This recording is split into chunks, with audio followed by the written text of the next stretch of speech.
Bismillahirrahmanirrahim. Assalamualaikum warahmatullahi wabarakatuh.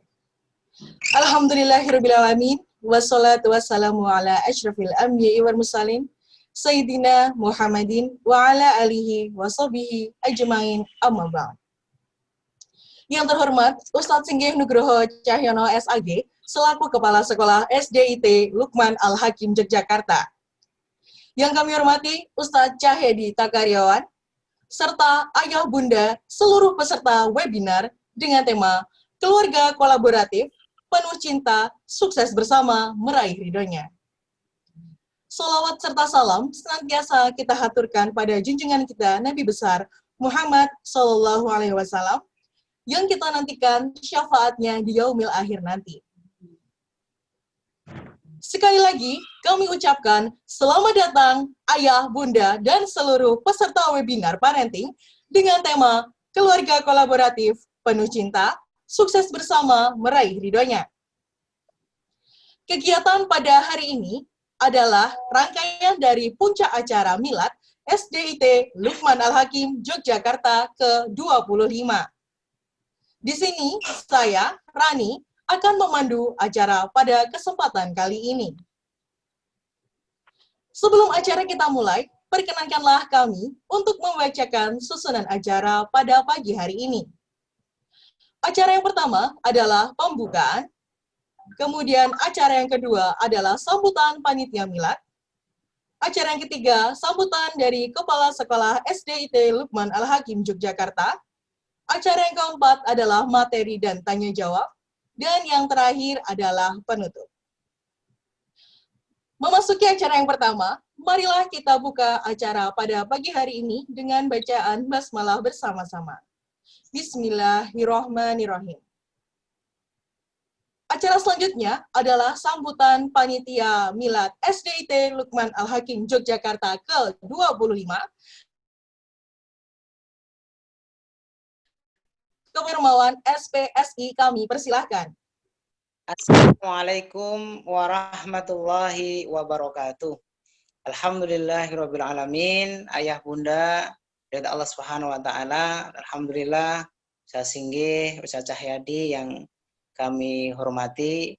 Alhamdulillah pada pagi hari ini kita bisa bersama-sama mencari ilmu bersama ya dengan ridha Allah Subhanahu wa ta'ala, dan semoga kita di hari-hari ini, di masa-masa ini semakin dekat dengan Allah Subhanahu wa ta'ala.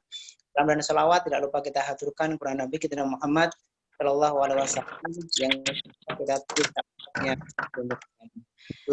dan Allah Subhanahu wa ta'ala. Alhamdulillah ini adalah rangkaian Milad SDIT Lukman Al-Hakim yang ke-25. Semoga acara ini menjadikan kita semakin baik di hadapan Allah Subhanahu wa ta'ala.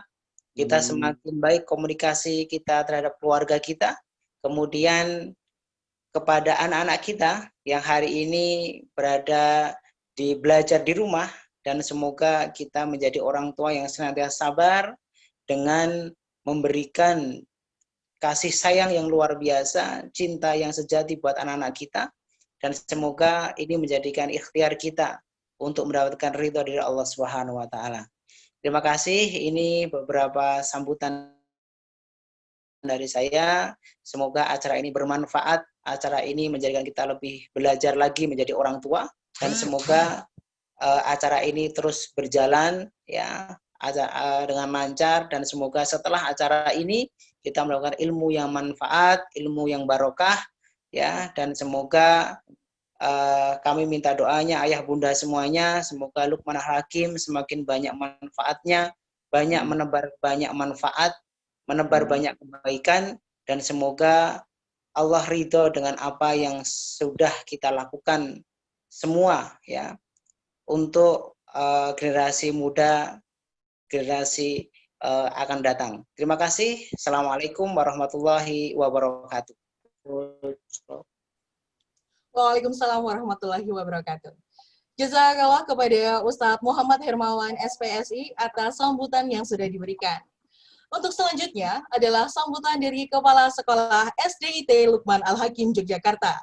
Kepada Ustadz Singgih Nugroho Cahyono SAG, kami persilahkan. Assalamualaikum warahmatullahi wabarakatuh. Waalaikumsalam. Alhamdulillah wa syukrulillah wa la haula wa la quwata illa billah. Allahumma salli ala Sayyidina Muhammadin wa ala alihi wa sahbihi wa man tabi'ahum bi ihsanin ila yaumiddin. Rabbi israh li sadri wa yassir li amri wa hlul 'uqdatam min lisani yafqahu qawli, amma ba'd. Pada ayah bunda dan juga ustadz dan juga ustadz-ustadzah semuanya, bersyukur sekali pada pagi hari ini, hari Jumat, hari baik, hari yang penuh barokah. Allah mudahkan kita semuanya untuk bisa bertemu meskipun tidak secara langsung. Saya berdoa semoga apa yang kita lakukan pada hari ini dicatat sebagai amal soleh yang diridhoi oleh Allah Ta'ala, yang memberikan kemanfaatan baik pada diri kita sendiri, untuk anak-anak kita, dan untuk semuanya. Salawat dan salam tidak lupa marilah kita senantiasa kirimkan kepada junjungan kita Rasulullah Muhammad SAW. Ayah bunda semuanya, saya berdoa semoga ayah bunda semuanya hari ini dalam keadaan sehat walafiat, dan juga ananda semuanya. Tentu saja ini adalah kebahagiaan kami dalam rangkaian acara Milad SLUH yang ke-25. Kali ini kita bisa menghadirkan satu acara yang kami berharap memberikan kemanfaatan kepada kita semuanya. Pada pagi hari ini kita hadirkan tema bagaimana keluarga kolaboratif ya, sangat memberikan manfaat kepada kita semuanya, bahkan untuk kebahagiaan di dunia sampai ke akhirat nanti. Karena itu pula kami hadirkan pula narasumber yang insya Allah sudah tingkat nasional, bahkan tingkat dunia ini insya Allah. Ya. Semoga ilmu yang beliau akan tularkan kepada kita ini betul-betul memberikan keberkahan dalam hidup kita. Ayah bunda semuanya, di usia SLUH yang ke-25 ini, kita senantiasa berusaha untuk mencari-cari apa saja kemanfaatan yang bisa kita tebarkan, yang kita berikan kepada khalayak, kepada ayah bunda, kepada wali murid. Ya. Sehingga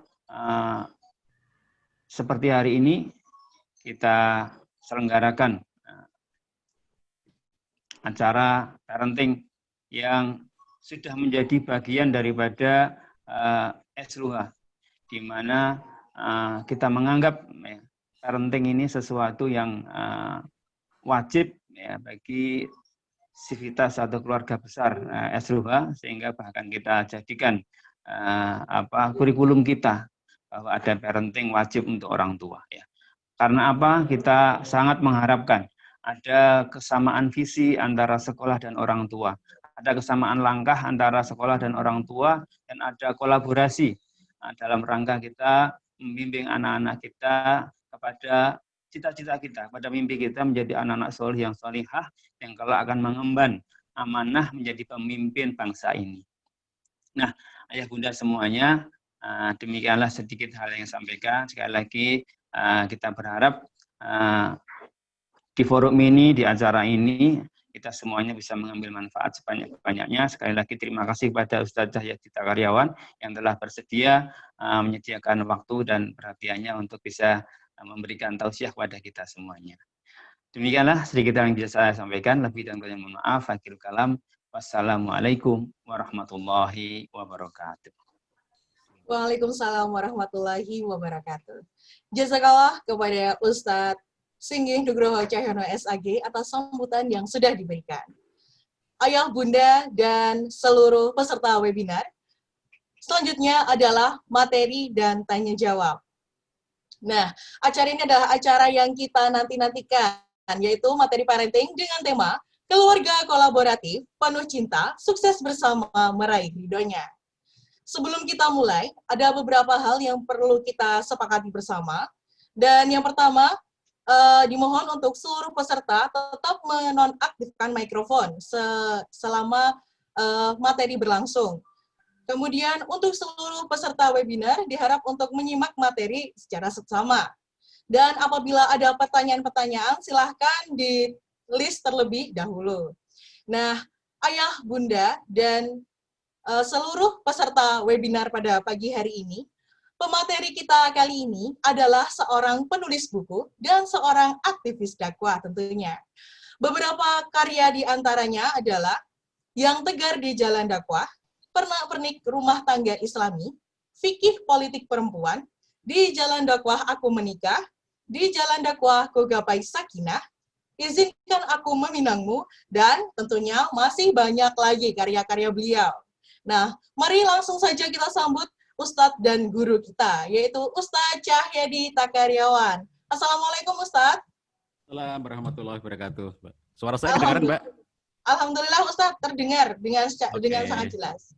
Ya, ayah bunda dan seluruh peserta webinar, karena kita sudah terhubung, maka langsung saja kita acara di materi kepada Ustadz Cahyadi Takaryawan, kami persilahkan. Baik, terima kasih Mbak Rani. Bismillahirrahmanirrahim. Assalamualaikum warahmatullahi wabarakatuh. Alhamdulillahirabbil alamin. Alhamdulillahilladzi anzala sakinata fi qulubil mu'minin liyazdadu imanan ma imanihim. Asyhadu alla ilaha illallah wahdahu la syarikalah wa asyhadu anna Muhammadan abduhu wa rasuluh la nabiyya ba'dah. Allahumma shalli wa sallim wa barik ala nabiyyina Muhammad wa ala alihi wa ashabihi ajmain wa ba'd. Bapak-bapak, ibu-ibu yang dirahmati Allah SWT, wabil khusus Ustadz Singgih, Kepala Sekolah SDIT Luqman Al-Hakim, para ustadz, para ustadzah, semua keluarga besar SDIT Luqman Al-Hakim, termasuk yayasan yang saya hormati, Bapak Ibu wali, orang tua murid SDIT Luqman Al-Hakim, dan semua yang hadir dalam pertemuan Zoom kita pada kesempatan pagi hari ini. Bersyukur Allah SWT memberikan kesempatan kepada kita semuanya untuk silaturahim meskipun hanya melalui sarana online. Insya Allah tidak mengurangi kekhidmatan dan juga keberkahan dari forum kita dalam rangka untuk semakin mendekatkan diri kita kepada Allah SWT. Bapak Ibu yang dirahmati Allah SWT, tema pada kesempatan pagi hari ini sangat menarik dan sudah saya buatkan materi PowerPoint-nya ya. Mungkin panitia bisa menampilkan untuk bisa kita baca bersama-sama. Dan nanti Bapak Ibu bagi yang ingin menghendaki memiliki materi PowerPoint yang sudah saya buat, boleh minta kepada teman-teman panitia. Materi yang saya siapkan ini boleh di-share, boleh dibagi kepada Bapak Ibu semuanya peserta acara kita kali ini. Baik, next kita langsung mulai bagaimana menjadi keluarga yang kolaboratif ya, tema yang diangkat oleh teman-teman panitia dalam rangka Milad ke-25 SDIT Luqman Al-Hakim. Bagaimana agar keluarga kita itu menjadi keluarga yang mampu untuk selalu berkolaborasi dalam rangka apa? Dalam rangka sukses bersama, meraih ridhonya. Itu tema yang kita bahas pada kesempatan kali ini. Bapak Ibu yang dirahmati Allah SWT, ini hal yang memang sangat penting ya. Boleh diklik lagi teman-teman panitia. Next. Next. Kalau kita ingin menjadi keluarga yang kolaboratif, keluarga yang kompak, keluarga yang kita bisa sukses dunia akhirat kita dalam meraih ridhonya. Maka nomor satu kita harus menguatkan fondasi kehidupan keluarga. Kemudian kita nanti harus berproses karena kolaboratif itu berarti antara suami dan istri terutama sebagai tulang punggung di dalam kehidupan berumah tangga. Maka suami dan istri harus saling memuliakan satu dengan yang lainnya. Kemudian yang ketiga, nanti next saya akan mengajak Bapak Ibu sekalian agar semakin mampu berkolaborasi itu, hendaknya pasangan suami istri mampu menjadi sahabat setia bagi yang lainnya antara suami dan istri itu. Baik, kita mulai satu persatu. Next, dimulai dari fondasi keluarga. Next, Bapak Ibu sekalian yang dirahmati Allah SWT, segala sesuatu itu sangat dipengaruhi oleh fondasinya. Kalau kita pada contoh membuat bangunan ya Bapak Ibu, misalnya membuat rumah, maka rumah itu sangat kuat pengaruh dari fondasi terhadap keseluruhan kekuatan rumah kita itu. Semakin tinggi kita membuat rumah, misalnya tingkat ya, SDIT Luqman itu tingkat sampai berapa? 4 ya, tingkat 4. itu harus semakin kuat pula pondasinya. Makin tinggi bangunan kita, harus makin kuat pondasinya. Selain pondasi, juga struktur bangunan itu. Ini yang harus dikuatkan. Nah, Bapak Ibu sekalian, kita lihat kalau secara fisik ya, fenomena-fenomena fisik itu, misalnya contohnya ketika kita melihat musibah di berbagai tempat ya. Dulu 2006 di Jogja diberikan musibah oleh Allah SWT berupa gempa yang sangat besar. Banyak banget rumah-rumah hancur itu ya. Dan teman-teman kalau ingat ya peristiwa pada waktu itu, kita sebagai warga Jogja, kita juga sebagai korban, tapi di sisi yang lain kita juga relawan. Jadi selain kita kayak misalnya rumah saya hancur, rumah yang saya tempati waktu itu, kami masih ngontrak ya, kami belum punya rumah sendiri pada waktu itu, kami ngontrak rumah yang kami kontrak itu hancur. Nah kami sebagai korban karena rumahnya hancur. Tapi di sisi yang lain kemudian kita juga setelah semuanya bisa teratasi di rumah kami, akhirnya kita mulai membantu orang-orang lain untuk merapikan kembali rumah yang hancur itu. Dan kita melihat teman-teman, bapak-bapak, ibu-ibu kalau mengingat bagaimana rumah-rumah yang hancur itu ya, kita lihat rumah-rumah masyarakat yang hancur itu ternyata mereka memang tidak memiliki pondasi yang memadai, juga tidak ada strukturnya.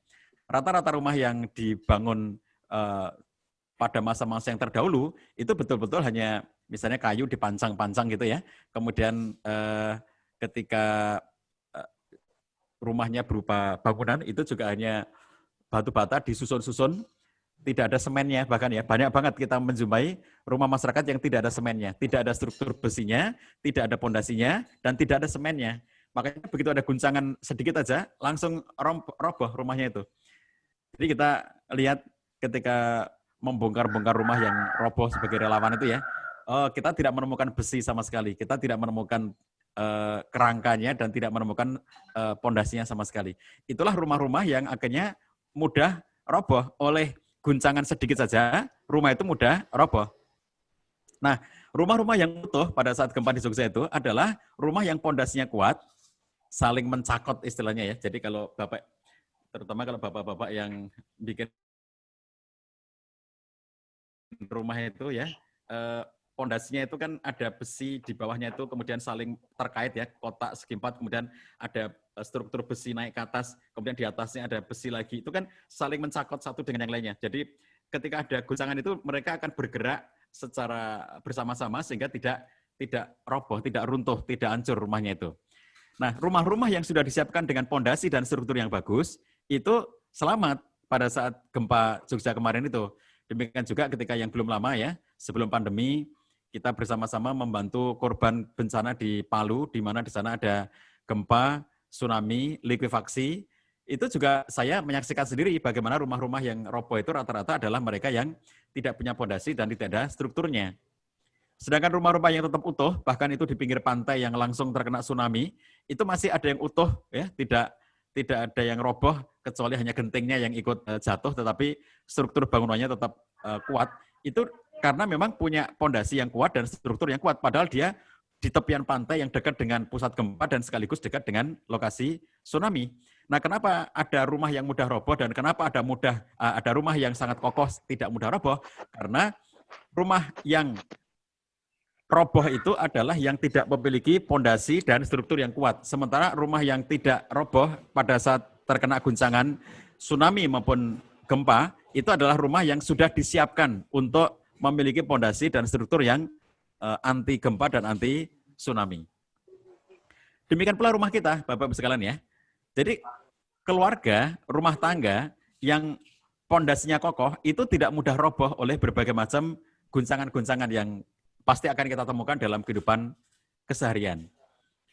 Sedangkan keluarga yang pondasinya rapuh itu mudah sekali. Mereka itu hancur, mereka itu roboh, mereka itu tidak kokoh gitu ya, karena memang tidak disiapkan dengan pondasi yang memadai, tidak disiapkan struktur yang memadai.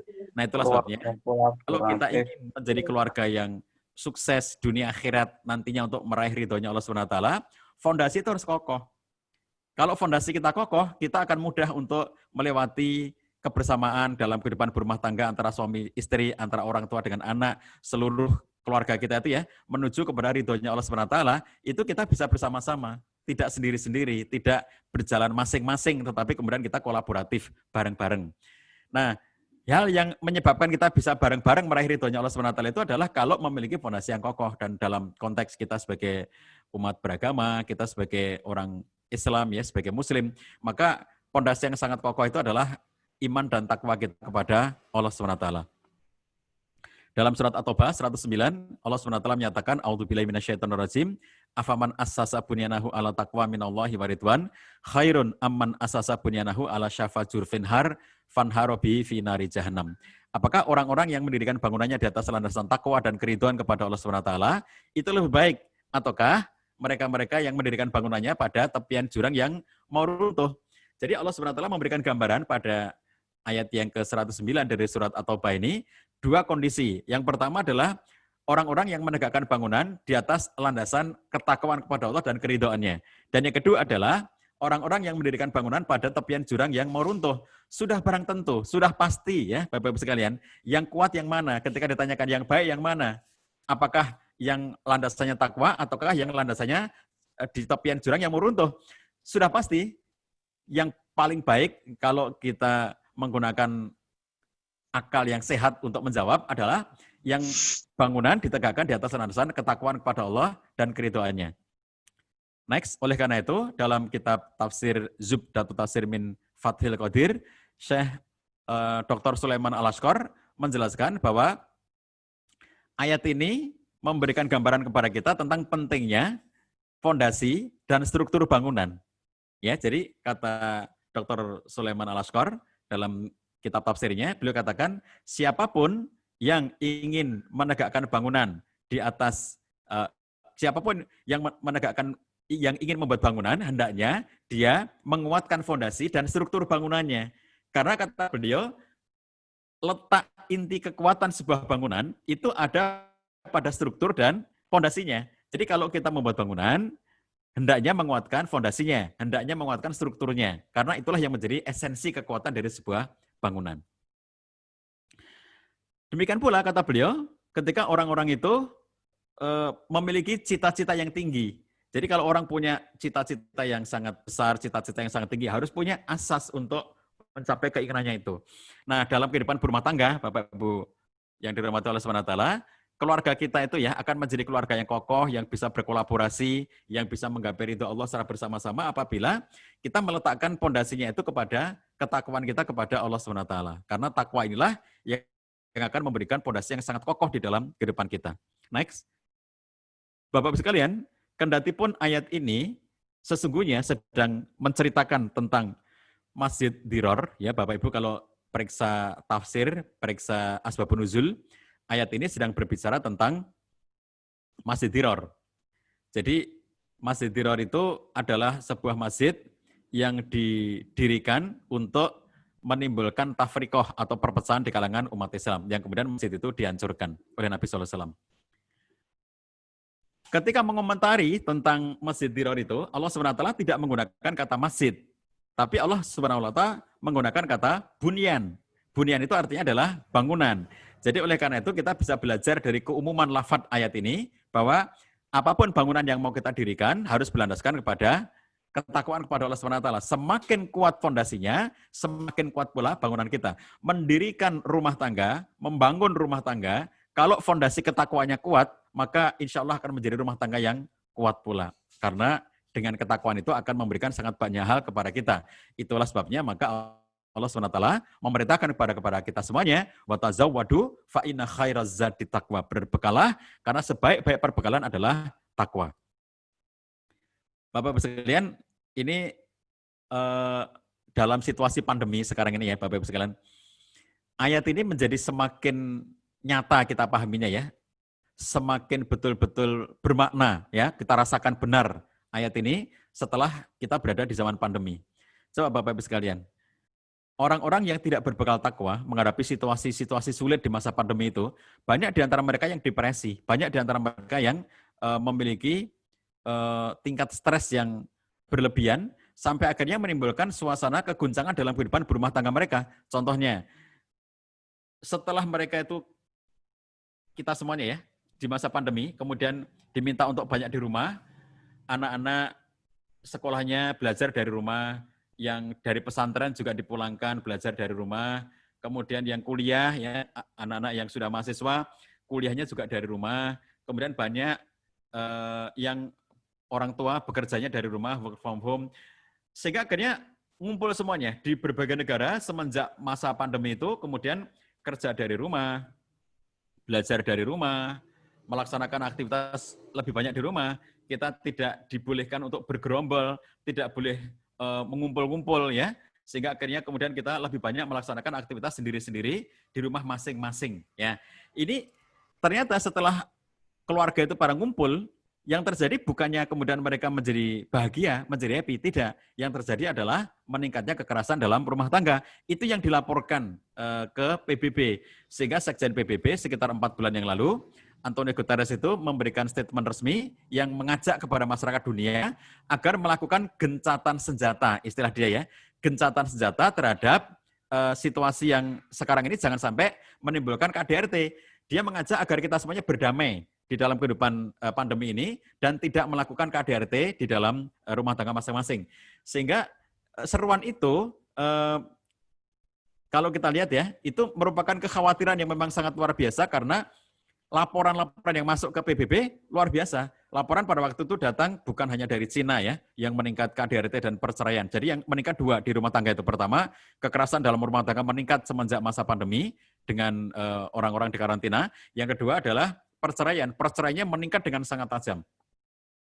Di Cina, itu semenjak orang-orang dirumahkan karena kasus pertama kali terjadi di Cina ya, itu setelah sekitar 3-4 bulan semenjak akhir tahun 2019, jadi mulai awal 2020, kira-kira bulan Maret, April, itu sangat banyak kejadian perceraian, berlipat-lipat jumlahnya dibandingkan dengan sebelum masa pandemi corona, sampai terbentuk antrian di kantor tempat mengurus perceraian itu.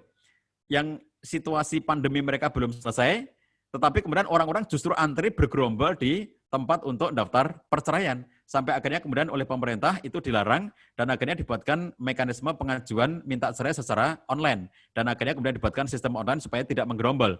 Ternyata laporan bukan hanya dari Cina, laporan datang dari Australia, laporan datang dari Amerika, laporan datang dari Italia, laporan datang dari berbagai negara yang kemudian melaporkan baik situasi KDRT di dalam rumah tangga itu maupun perceraian.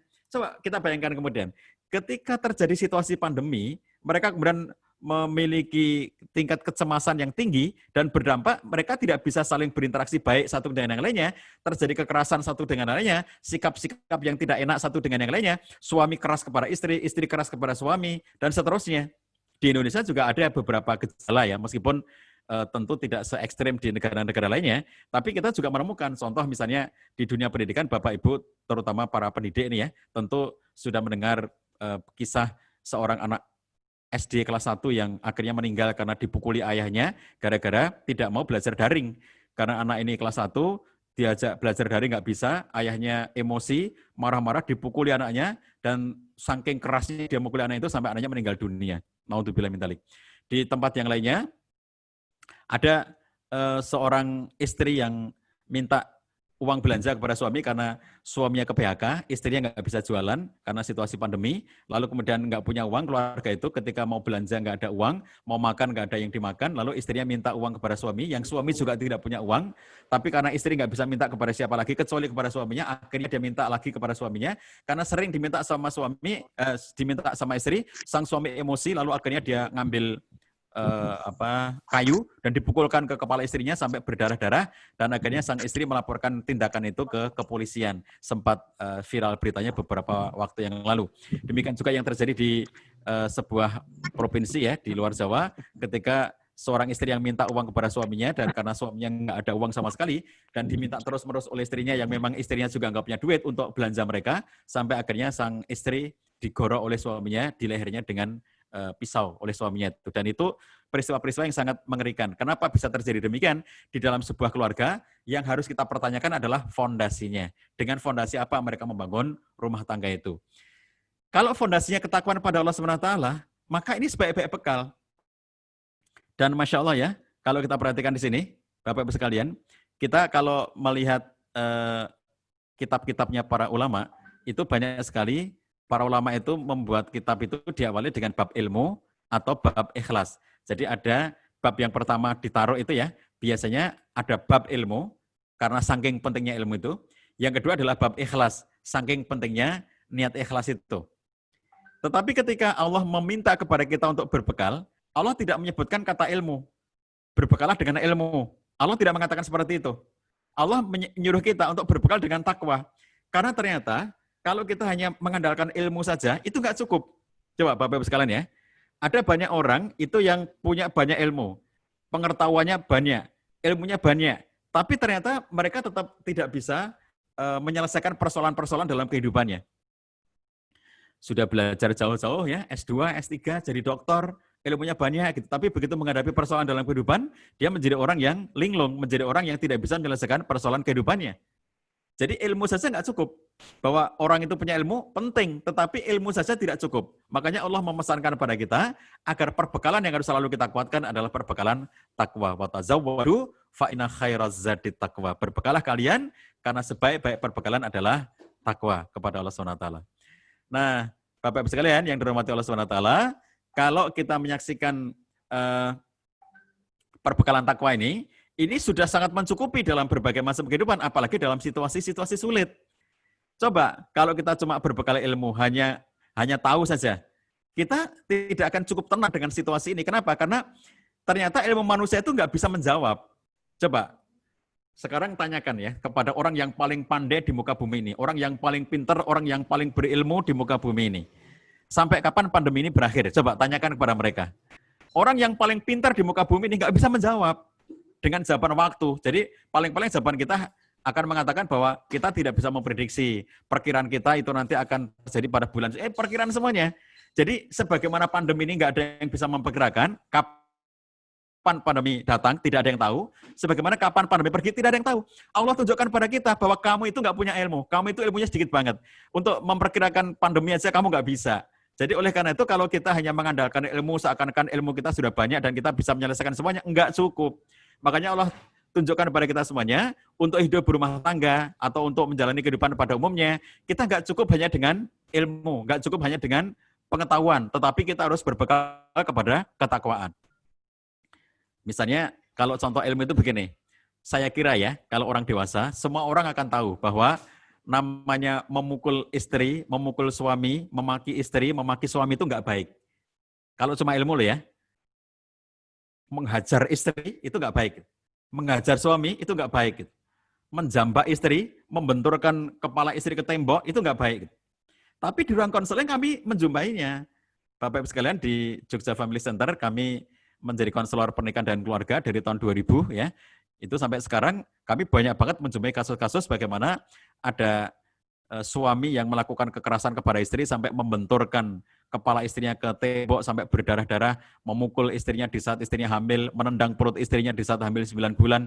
Itu kejadian-kejadian yang sering kami jumpai. Kalau ditanyakan kepada laki-laki itu, apakah itu baik? Ya, apakah ketika istri hamil 9 bulan, itu kemudian ditendang-tendang, itu adalah perbuatan yang baik? Dia pasti tahu bahwa itu perbuatan yang tidak baik.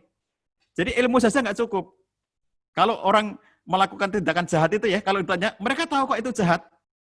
Saya ketemu dengan seseorang ya, dia bilang begini, biar yang jahat saya saja, yang penting anak-anak saya baik semuanya. Saya tahu saya ini jahat, perbuatan saya nggak baik, dia ceritakan kejahatan-kejahatannya. Tapi saya, sejahat apapun saya ingin anak saya baik. Nah, bapak ini yang ngomong kayak begitu tuh, dia melakukan berbagai macam tindakan yang itu jahat, dan dia tahu bahwa itu jahat. Ya, dia tahu itu jahat, dia tahu itu nggak baik. Dia tahu bahwa perbuatannya itu nggak baik. Dia tahu bahwa perbuatannya itu berpeluang untuk nanti ditiru oleh anaknya. Dia tahu bahwa perbuatan itu merugikan orang lain. Dia tahu bahwa perbuatannya itu nanti membuat orang nggak suka kepada dirinya. Dia tahu itu.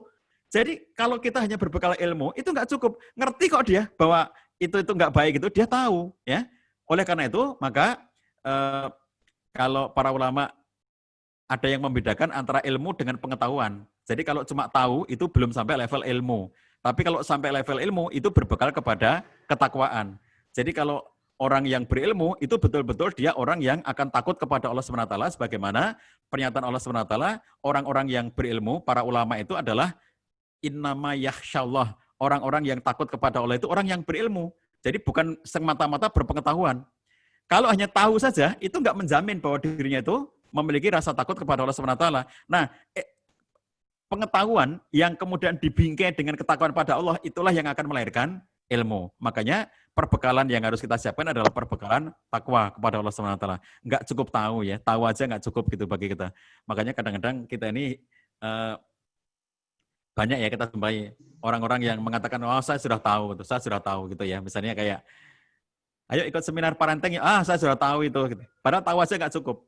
Jadi kita harus terus-menerus belajar karena untuk membuat supaya pengetahuan kita itu terkristalisasi dengan ketakwaan kita kepada Allah SWT sehingga akan melahirkan sikap ilmu yang benar dalam kehidupan kita sehari-hari. Jadi nggak cukup dengan saya sudah tahu.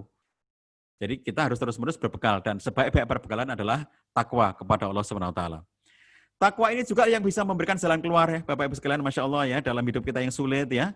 Allah sediakan semuanya. Kalau kita di masa pandemi, banyak orang kena dampak ekonomi, ke PHK, kemudian rasionalisasi di kantor tempat dia bekerja, akhirnya terjadi PHK besar-besaran, kemudian mau usaha juga sekarang situasinya belum kondusif, ada yang sudah memulai usaha sebelum pandemi, begitu masuk pandemi langsung berhenti dan seterusnya.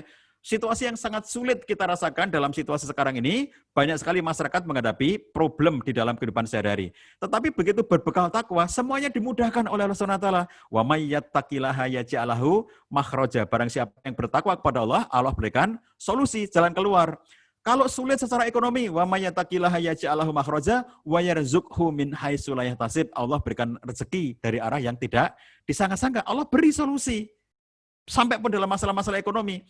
Orang merasa berat, sangat sulit menghadapi situasi yang sekarang terjadi, yang tidak jelas sampai kapan pandemi ini. Allah berikan keringanan.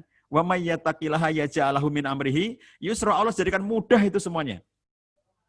Tidak peduli sesulit apa masalah kita, tidak peduli serumit apa masalah kita, tidak peduli seberat apa masalah kita. Kalau orang itu bertakwa kepada Allah, Allah jadikan mudah semuanya.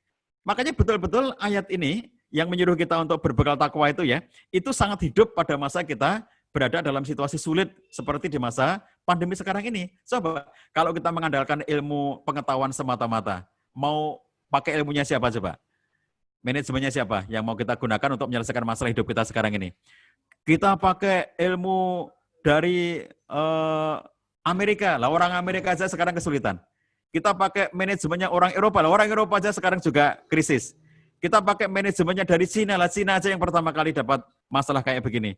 Jadi kalau kita kemudian mengandalkan ilmu-ilmu kemanusiaan, pengetahuan yang dibuat oleh manusia, apa coba yang bisa kita andalkan itu? Manusia itu ditunjukkan oleh Allah SWT.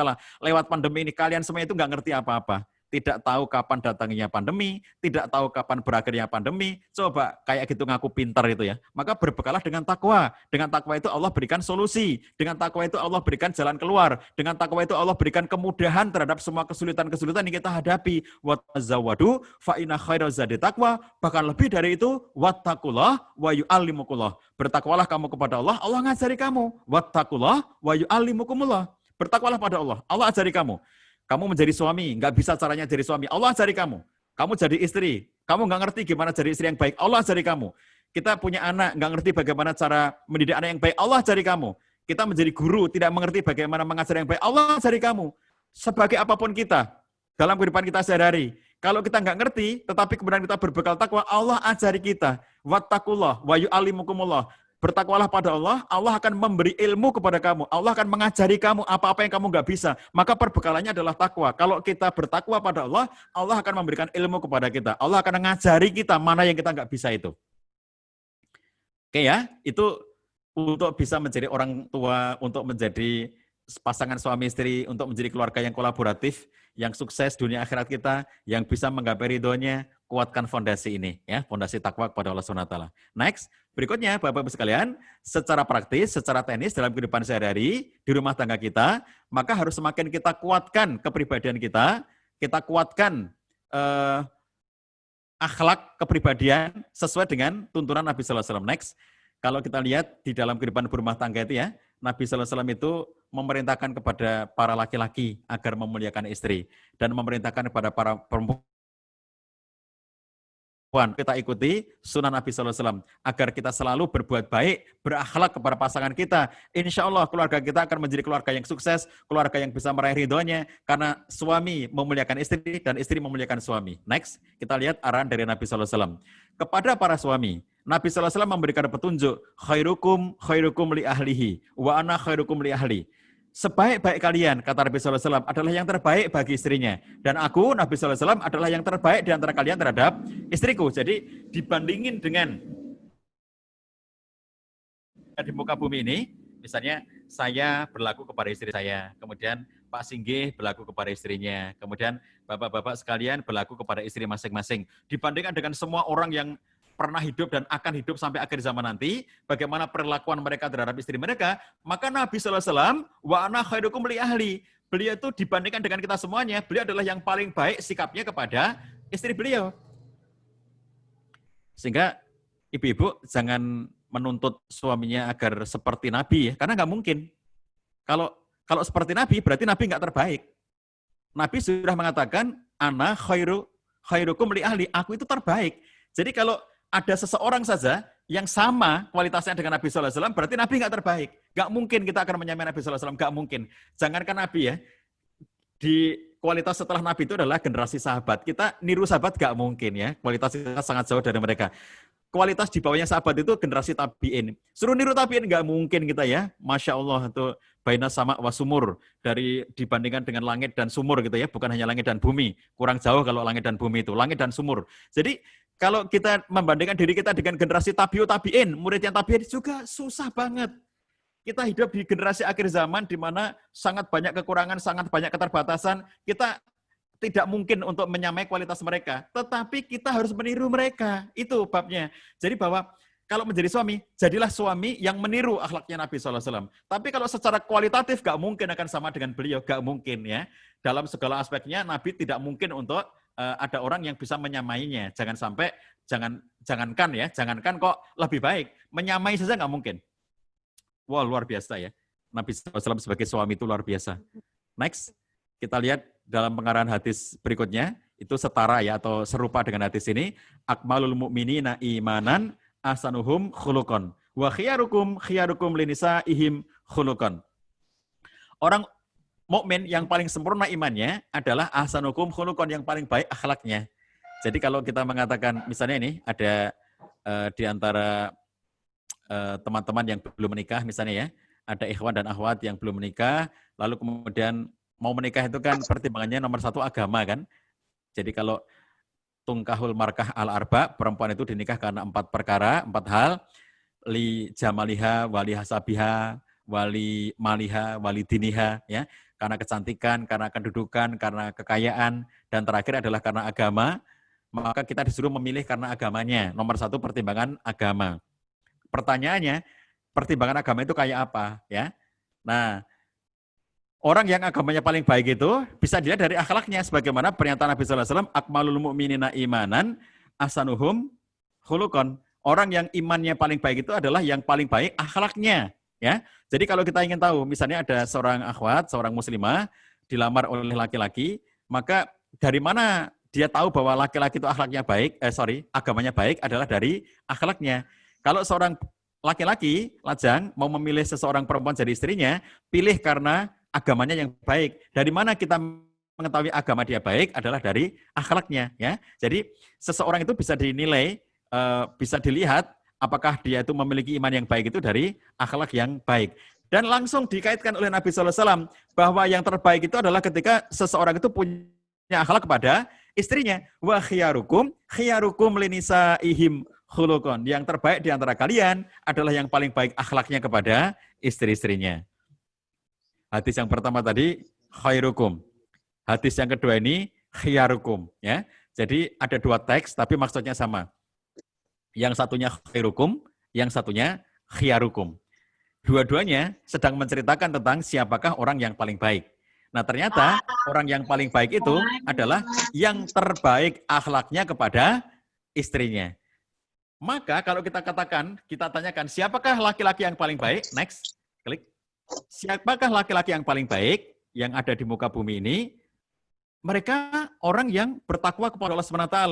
Makanya ketika seseorang laki-laki datang menemui Hasan al-Basri, meminta nasihat, aku punya anak perempuan dipinang oleh beberapa laki-laki, dengan siapa sebaiknya aku menikahkannya?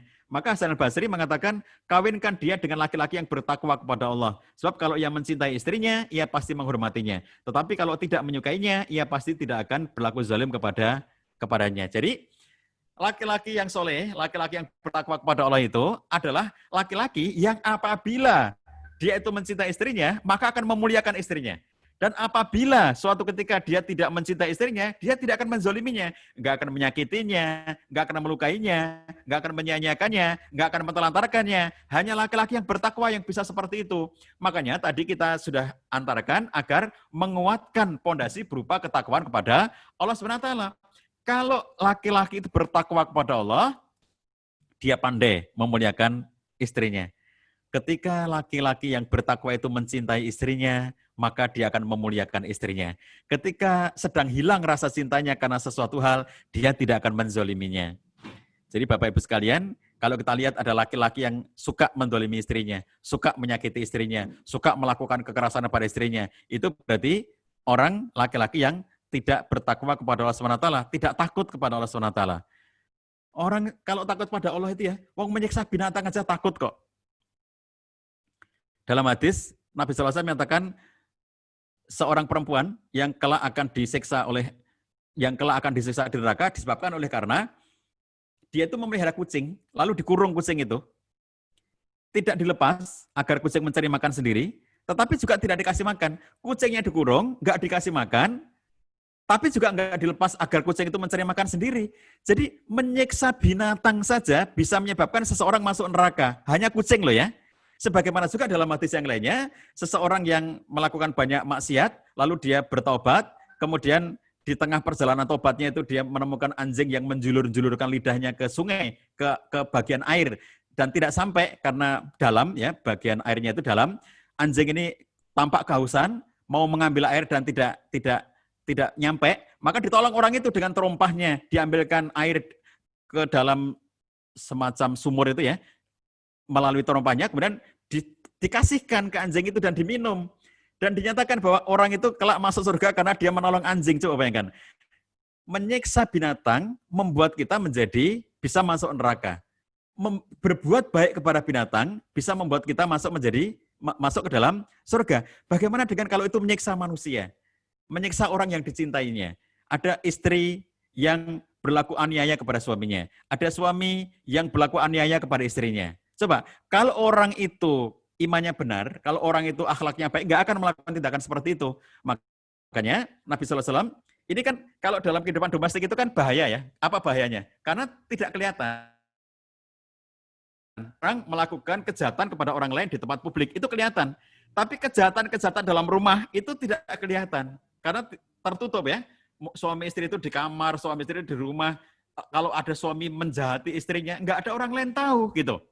Sehingga bahaya, supaya kemudian tidak terjadi seperti itu, berbekalah dengan takwa. Kalau orang bertakwa itu jangan takut ya.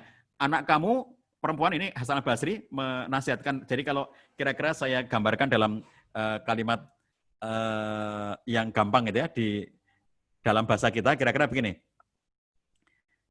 Seorang laki-laki datang kepada saya, misalnya gitu ya. Terus orang itu bertanya, Pak Cah, saya punya anak perempuan, dilamar oleh banyak laki-laki. Lalu kemudian kepada siapa saya menikahkannya?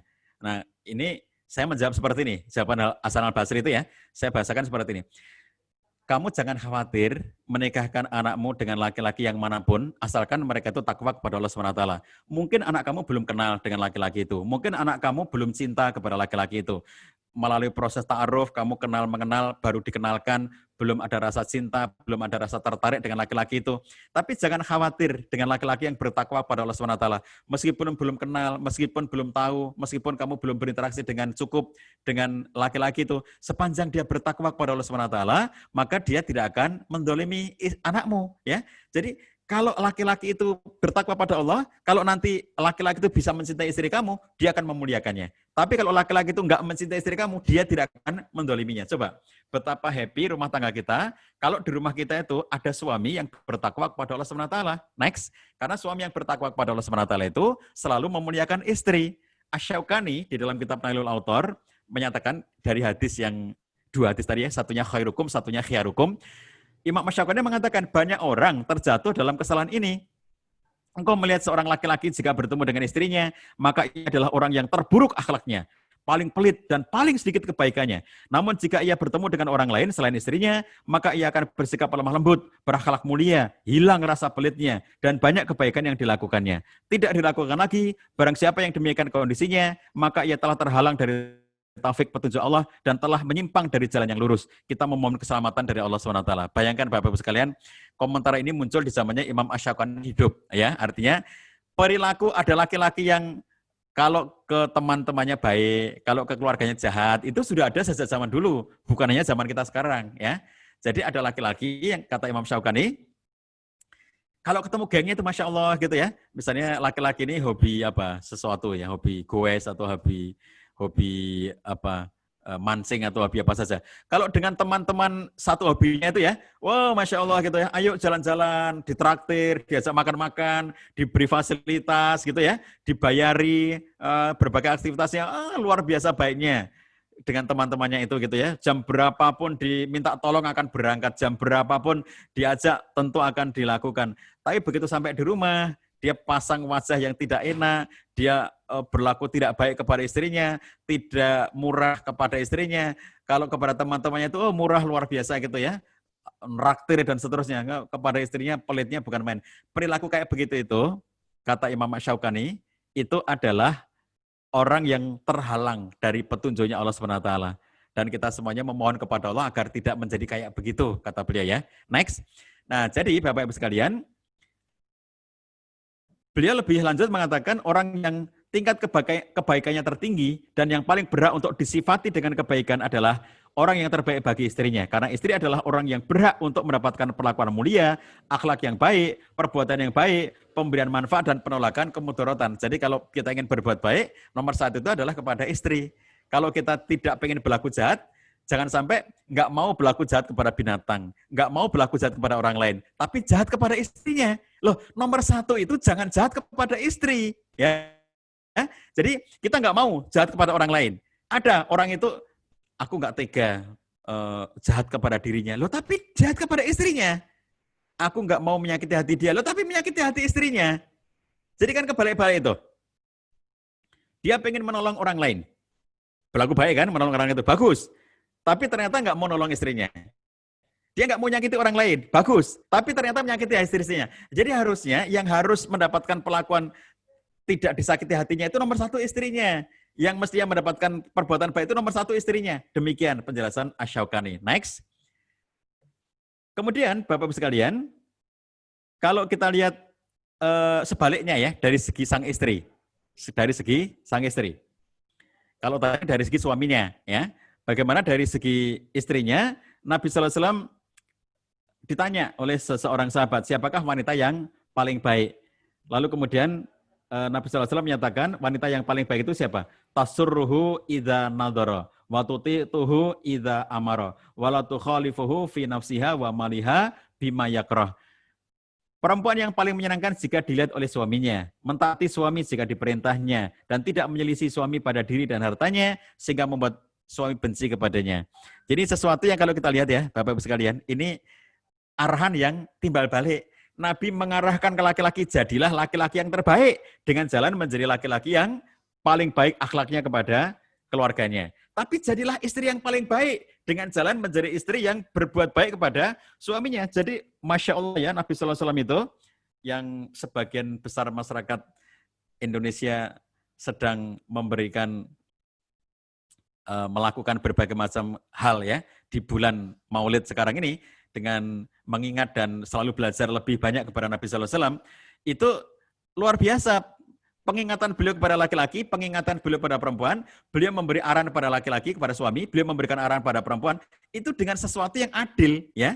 Jadi bagaimana bagaimana Rasulullah SAW memberi petunjuk, tuntunan kepada laki-laki agar menjadi laki-laki yang memuliakan istrinya. Tetapi Nabi SAW juga memberikan petunjuk kepada perempuan agar memuliakan suaminya. Maka keluarga kita itu akan menjadi keluarga yang kolaboratif, keluarga yang sukses dunia akhirat kita, keluarga yang bisa menjadi ridhonya Allah SWT. Kalau dalam keluarga itu ada suami yang baik, yang mampu memuliakan istrinya, dan ada istri yang baik, yang mampu memuliakan suaminya. Next, kalau kita lihat dalam hadis-hadis yang lainnya, ada yang serupa dengan itu ya, pernyataan-pernyataan dari arahan-arahan dari Nabi SAW. Terhadap hadis yang Nabi SAW mengatakan, tasuruhu idza nadhara, yang menyenangkan suami jika dipandang itu, Imam As-Sindi menjelaskan, yaitu wanita yang berpenampilan menawan secara lahir. Berarti cantik secara lahiriah dan berakhlak baik secara batin. Jadi yang disebut dengan alati tasuruhu idza nadhara, ya, yang menyenangkan jika dipandang itu, perempuan secantik apapun wajahnya, secantik apapun bentuk tubuhnya, secantik apapun fisiknya, tidak akan bisa menyenangkan suaminya kalau dia tidak punya akhlak yang baik kepada suami. Jadi kecantikan fisik tidak cukup untuk bisa menyenangkan. Saratka idza nadharta, menyenangkan kamu jika kamu melihatnya. Wow, cantiknya luar biasa istrinya itu ya, Masya Allah, luar biasa cantiknya. Tapi galak kepada suami, suka mengumpat, suka memaki suami. Coba, yang menyenangkan apanya? Ya, yang akan menjadi menyenangkan itu apanya? Kalau kemudian dia tidak bisa memuliakan suaminya. Ibnu Qudamah mengatakan dalam Al-Mughni, disebut kecantikan di sini karena cantik itulah yang lebih menenteramkan jiwa dan lebih menundukkan pandangan suami. Itu pun akan menyempurnakan rasa cinta suami kepada istrinya. Oleh karena itu dituntut adanya nadhar sebelum nikah. Jadi supaya kemudian menikah itu kita dengan keyakinan gitu ya, supaya memang yakin, maka nadhar dulu. Nah, supaya kemudian merasa cocok untuk melihat sisi kecantikan yang membuatnya nanti akan tenteram dengan istrinya itu. Nah, jadi di sini kalau berlaku kepada para istri, ada tuntunan agar para istri ini dia bisa memperlakukan suaminya dengan sebaik-baiknya dengan cara dia berdandan, berhias, mempercantik diri ketika ada suaminya. Dan mohon maaf kalau Bapak Ibu coba cermati ya hadis-hadis Nabi SAW bagaimana kebiasaan para sahabiat ya, sahabat-sahabat perempuan Nabi pada zaman itu berhias diri ketika ada suaminya, itu luar biasa loh. Perintah Nabi SAW kepada kaum laki-laki agar laki-laki itu tidak mengagetkan istrinya ketika pulang, itu luar biasa. Jadi yang kita tangkap dari arahan itu begini, jangan sampai istri itu berada dalam suasana acak-acakan ketika suaminya pulang. Makanya Nabi menyuruh kaum laki-laki untuk tidak mengagetkan istrinya ketika dia pulang. Misalnya dari bepergian jauh. Waktu itu belum ada handphone, belum ada WhatsApp, belum ada teknologi, belum ada internet gitu ya. Sehingga ketika suaminya pulang, dia misalnya tidak bisa memperkirakan kira-kira berapa lama. Misalnya taruhlah dia mengatakan sebulan, tapi kan nggak definitif tanggal berapa akan kembali itu. Nggak definitif kan? Gimana caranya supaya tidak mengagetkan? Pertama, jangan datang di waktu malam. Karena waktu itu kalau malam-malam, misalnya istrinya lagi tidur gitu ya, itu kemudian digedok pintunya, selain mungkin menakutkan istrinya, juga istrinya itu dalam situasi yang acak-acakan. Kemudian kalau itu dalam bentuk rombongan, maka Nabi SAW menghentikan dulu rombongannya, sebelum rombongan itu masuk ke rumah masing-masing, rombongan berhenti dulu di satu tempat, kemudian ada petugas untuk memberitahu para istri bahwa para suami sudah tiba di kota Madinah, siap untuk pulang. Sehingga akhirnya istrinya itu berdandan. Semula istrinya belum tahu karena tidak ada WhatsApp, tidak ada internet ya, yang kalau ada internet sudah dikabarkan, ini rombongan sudah berangkat dari mana menuju mana, suami masing-masing sudah bisa ngomongi sama istrinya, Abi sudah berangkat nih sayang, kurang lebih besok pagi jam 6 pagi, Abi sudah sampai di rumah. Ketahuan kan, jadi tidak kaget. Tapi kalau kemudian tidak ada kabar apa-apa, tiba-tiba pulang sampai di rumah, kaget, istrinya tidak sempat berdandan untuk suaminya. Coba bayangkan, Nabi SAW perhatiannya sampai selevel itu, ya, supaya istri selalu berdandan untuk suaminya, bukan untuk orang lain, bukan berdandan ketika cuma bepergian, berdandan ketika dia jalan-jalan, berdandan untuk suaminya. Sampai secara teknis ya, mohon maaf Bapak Ibu sekalian, hadisnya itu sahih. Secara teknis Nabi mengatakan agar perempuan itu bisa menyisir rambutnya dan memotong bulu kemaluannya. Jadi supaya kemudian ketika suami itu pulang, istrinya itu sudah siap. Dia sisir rambutnya, berarti kan dia mandi, dia berdandan, nyisir rambut, memotong bulu kemaluan, baru kemudian suaminya itu pulang. Kebayang nggak itu suasana yang terjadi pada masa itu, di mana belum ada internet, sehingga supaya istri itu siap, kalau suaminya itu pulang, dia sudah bersiap-siap diri dengan sebaik-baiknya. Itu perempuan yang menyenangkan jika dipandang oleh suaminya. Gitu ya, jadi tampil cantik itu tuntutan. Makanya kalau ke salon itu bukan karena ada kondangan. Ke salon itu karena untuk menyenangkan suami. Ke salonlah untuk menyenangkan suami. Berdandanlah untuk menyenangkan suami lah. Kalau ke salon kok malah kalau untuk kondangan ya. Itu berarti menyenangkan siapa gitu. Jadi ke salon itu bukan karena kondangan ya. Ke salon itu karena untuk menyenangkan suami. Next. Bapak Ibu sekalian yang dirahmati Allah SWT, kita lihat kemudian Nabi SAW itu memerintahkan kepada kaum perempuan agar sangat memperhatikan harkat suaminya, memuliakan suaminya. Ketika bibinya Al-Husain bin Mihsan datang kepada Nabi untuk satu keperluan, setelah selesai dia ditanya, Azatu zaujin anti, kamu sudah bersuami? Naam, betul ya Rasulullah, aku sudah bersuami. Kaifa antilahu, bagaimana kamu bersikap kepada suami kamu? Ma'aluhu ilama jastu anhu, aku tidak mengurangi haknya, kecuali dalam hal-hal yang aku tidak mampu melakukannya. Next. Jawaban ini jawaban standar ya, bahwa saya berusaha memberikan yang terbaik untuk suami saya, kecuali dalam hal yang saya nggak mampu. Ini jawaban standar. Bagus lah gitu ya, positif gitu. Lalu Nabi menyatakan, Fanduri aina anti minhu fa inna ma huwa jannatuki wa naruki. Lihatlah di mana keberadaanmu dalam pergaulanmu dengan suamimu, karena suamimu adalah surga dan nerakamu. Suamimu itu adalah surga dan nerakamu. Jadi bagaimana kamu bersikap kepada suami kamu, itu yang akan mengantarkan kamu menuju kepada surga dan kepada neraka. Kalau kamu mampu memuliakan suami kamu, kamu akan mendapatkan surga dari suami kamu. Kalau kamu tidak mampu memuliakan suami kamu menghina suami kamu melecehkan suami kamu menyakiti suami kamu, maka itu bisa menjadi neraka bagi kamu. Sama dengan laki-laki tadi. Siapakah laki-laki yang surganya paling tinggi? Adalah laki-laki yang paling pandai memuliakan istrinya. Laki-laki bisa mendapatkan beban berat ketika dia menyanyikan istrinya. Sama, antara laki-laki dan perempuan, Nabi SAW memberikan arahan yang sama, agar laki-laki memuliakan istrinya, agar perempuan memuliakan suaminya. Kalau laki dan perempuan, suami dan istri, dalam hidup berumah tangga, mereka bisa saling memuliakan, suami memuliakan istrinya, istri memuliakan suaminya, maka itu yang akan menyebabkan mereka bisa berkolaborasi dalam kebaikan, menjadi keluarga yang sukses, dan bisa meraih ridhonya Allah SWT. Bapak Ibu, mungkin itulah sebagai pengantar yang bisa saya sampaikan dalam kesempatan kali ini. Masih ada poin-poin materi di materi PowerPoint saya, tidak perlu saya sampaikan ya, karena waktu sudah habis. Nanti sisa waktu bisa kita gunakan untuk diskusi, dan materi yang belum selesai bisa Bapak Ibu baca-baca kalau berkenan ya, silakan minta kepada panitia. Demikian saya kembalikan pada Mbak Rani. Bila taufik wal hidayah. Assalamualaikum warahmatullahi wabarakatuh.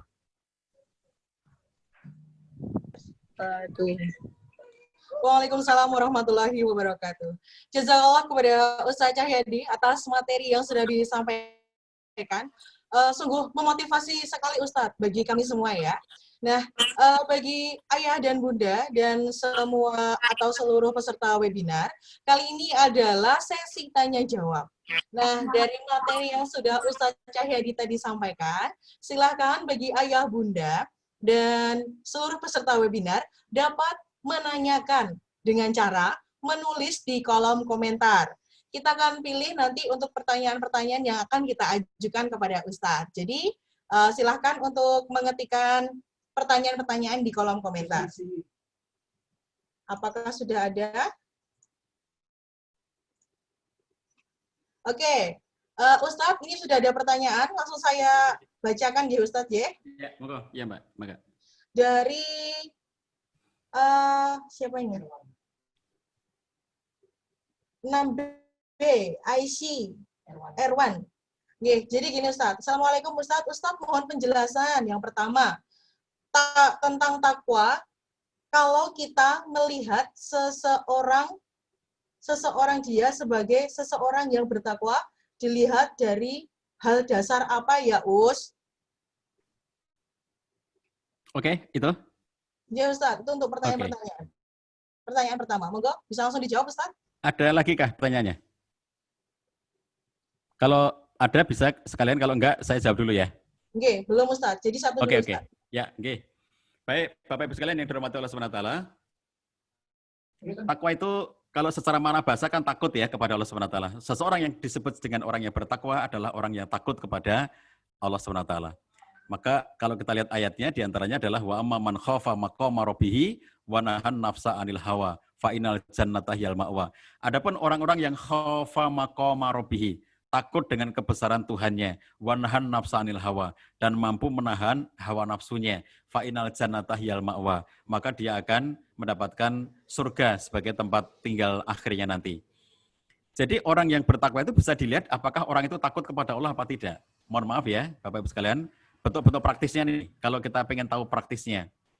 Kalau orang itu mencari rezeki dengan jalan yang halal, takut untuk mendapatkan rezeki yang haram, insya Allah dia orang yang bertakwa. Ada hal-hal yang karena ini nggak jelas, punya dia apa bukan, hak dia apa bukan, dia nggak mau mengambil, insya Allah ini orang bertakwa, karena dia tidak mau mengambil yang bukan haknya. Itu artinya takut kepada Allah SWT. Ketika dia berkegiatan sehari-hari di tempat pekerjaannya, dia sebetulnya bisa melakukan tindakan-tindakan penipuan. Misalnya, mohon maaf, kalau dulu ya, di zamannya Khalifah Umar itu, yang kemudian sangat terkenal ya, kisahnya ketika Khalifah Umar itu kan sering, patroli ya, sida. Malam-malam beliau mengunjungi rumah gitu ya, keliling aja, keliling di sekitarnya, jadi belusuan gitu malam-malam hari. Terus suatu ketika beliau di sebuah tempat mendengar perbincangan ya dari dalam rumah. Saya kebayang ya, kalau zaman dulu itu sepi, tidak ada suara motor, nggak ada suara mobil gitu ya, tidak ada suara TV, nggak ada suara handphone, nggak ada suara apa-apa loh. Kalau zaman sekarang itu, kalau kita di satu komplek perumahan gitu ya, itu kalaupun ada suara-suara di dalam, mungkin kita nggak akan bisa mendengar karena sebentar-sebentar suara motor lewat, sebentar-sebentar suara mobil lewat gitu ya. Jadi banyak gangguan suara. Kalau zaman dulu kan hening gitu ya. Sehingga begitu Khalifah itu lagi di sebuah tempat, ada ibu dan anaknya lagi ngobrol di dalam itu, kedengaran dari luar itu. Ibu bilang, "Nak, campur saja susu itu dengan air supaya hasilnya banyak." Penjual susu. Jadi supaya hasilnya banyak, dicampur dengan air. Apa kata anaknya? "Jangan, Bu. Itu kan curang kalau kita mencampuri susu gitu dengan air." Gitu. Walaupun hasilnya memang banyak, tapi kan curang itu namanya. Apa kata ibunya? Kan Khalifah nggak tahu, padahal Khalifah di luar ya. Khalifah di luar lagi sita itu. Kan Khalifah nggak tahu, gitu. Nggak apa-apa, campur aja, Khalifah nggak tahu. Satu sisi itu juga menunjukkan bahwa mereka itu punya ketaatan kepada Khalifah. Sampai kalau Khalifah itu nanti mengetahuinya, mereka bisa dihukum gitu ya. Tapi si anak perempuannya, dia mengatakan, dan si anak di luar ya, ibunya nggak tahu, anaknya nggak tahu, mereka ngobrol aja hari-hari gitu. Terus si anaknya mengatakan, kalaupun Khalifah tidak tahu, tapi Tuhannya Khalifah tahu. Tuh, yang namanya bertakwa itu ya. Kalaupun Khalifah tidak tahu, Tuhannya Khalifah pasti tahu. Jadi perbuatan kita mencampur susu dengan air itu, Khalifah memang tidak tahu, tapi Tuhannya Khalifah tahu. Jadi aku nggak mau mencampurkan, Masya Allah nih. Perempuan yang sangat bertakwa kepada Allah SWT. Buktinya apa? Takut kepada Allah, meskipun nggak dilihat orang lain. Jadi kalau pertanyaan fikihnya, Bapak-Ibu sekalian, di zaman sekarang, bolehkah kita jualan susu yang dicampur dengan air? Boleh ya. Asalkan kita beritahu pembeli itu. Jadi misalnya kita menjual susu sapi dicampur air dengan komposisi 60-40. 60% susunya, 40% airnya. Boleh ya, tapi diberitahu. Jadi kita tulis ya bahwa menjual susu campur air perbandingan 60 banding 40 boleh. Karena ada juga orang yang tidak suka susu terlalu kental, dia terlalu pekat itu nggak suka, maka dia lebih suka untuk dicairkan dengan air. Jadi tidak masalah, asalkan diomongin. Yang menjadi masalah apa? Ditulisnya 100% susu murni sapi. Malah ada yang mengatakan susu murni asli Boyolali. Ada banyak penipuan. Penipuan pertama ternyata enggak dari Boyolali. Yang kedua ternyata tidak murni karena campuran dengan air. Yang tidak boleh menipunya bukan soal mencampurnya, boleh mencampur dengan air asalkan diberitahu. Nah, pada zaman itu kan tidak kayak begitu, tapi begitu jual susu ya orang mengatakan ini susu. Makanya saya dulu waktu kuliah itu ya ada penjual bensin yang terkenal banget ya di dekat kampus UGM. Saya masih kuliah. Pada waktu itu harga bensin itu ya fluktuatif ya, tapi sempat suatu ketika harga bensin itu Rp1.000 1 liter. Rp1.000 1 liter. Nah, terus penjual bensin itu menjual itu 1.200 ya. Dia menjual 1.200. Jadi tentu beda. Yang lainnya seliter 1.000 di mana eceran loh ya. Eceran itu di mana-mana Rp1.000, tapi kemudian kalau dia menjualnya 1.200. Cuma dia kemudian menyediakan dua rak. Rak pertama ini bensin yang harganya 1.200. Rak kedua bensin yang harganya 1.000. Lalu kemudian ketika ada orang datang, dia tanya dulu, kamu beli bensin seliter apa bensin 1.000? Nah, itu pertanyaannya. Kamu beli bensin seliter apa bensin 1.000? Kalau kamu beli bensin seliter, harganya 1.200. Kalau kamu membeli bensin 1.000, itu yang ini, nggak sampai seliter. Nah, dia omongi. Jadi, itu bolehkah seperti itu? Boleh, kan jujur dia. Jadi, kalau kamu membeli bensinku ini seliter, harganya 1.200. Karena aku tidak mencampur dengan minyak. Ini benar-benar bensin murni. Apa-apa. Sehingga kemudian kalau aku jual 1.000, rugilah aku karena ngambil dari SPBU 1.000. Lalu aku sampai di sini juga 1.000 lagi. Aku kan butuh usaha untuk antri, untuk membeli. Jadi ini aku naikkan menjadi 1.200. Kalau kamu mau 1.200, ini seliter. Kalau kamu pengen beli bensin 1.000, ini tapi nggak seliter. Nah, jujur kan dia? Jadi kalau kita lihat, orang yang bertakwa kepada Allah itu nggak mau menipu orang lain. Nggak mau dia melakukan tindakan yang merugikan orang lain. Tidak mau dia melakukan perbuatan yang itu nanti bisa berdampak menzalimi orang lain. Itulah orang yang bertakwa pada Allah. Semakin tinggi ketakwaannya itu, maka seringkali ukuran-ukurannya tidak lagi soal fikih. Ya, bukan semata-mata fikih boleh dan tidak boleh. Kalau orang-orang itu semakin tinggi ketakwaannya pada Allah. Tapi sampai hal-hal yang sangat lembut, sangat halus, yang kadang-kadang Masya Allah kita ngerasa ya, kok segitu-gitunya gitu ya, dia nggak mau makan ini, nggak mau makan itu. Padahal kalau kita lihat ini sebetulnya boleh saja secara fikih. Tapi kemudian karena dia khawatir bahwa kemudian ini, kalau Bapak Ibu di Jogja mungkin kenal dengan seseorang ya, saya tidak sebut namanya, yang luar biasa hati-hatinya di dalam urusan makanan, yang beliau ini terinspirasi dengan ayat halalan thayyiban. Cara beliau memahami thayyiban, thayyib itu ya, itu Masya Allah. Jadi kalau beliau itu thayyiban itu sampai level proses produksi.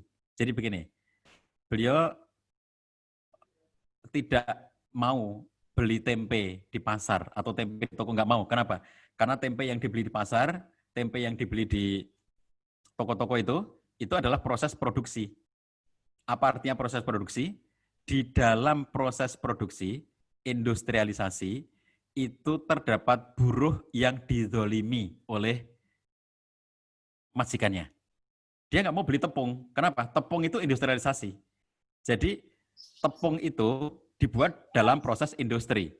Dalam proses industri besar, maka di situ ada buruh. Buruh-buruh itu sering terzolimi haknya oleh majikan. Gajinya sedikit, tidak mendapatkan hak cuti yang memadai, mereka terzolimi di situ. Hak-haknya tidak dipenuhi, ya, tidak sesuai dengan kesepakatan dan seterusnya, terzolimi. Jadi karena ada proses yang menzolimi orang lain, maka itu nggak thayyib makanannya. Apa yang dilakukan? Bikin tepung sendiri. Dari mana? Menanam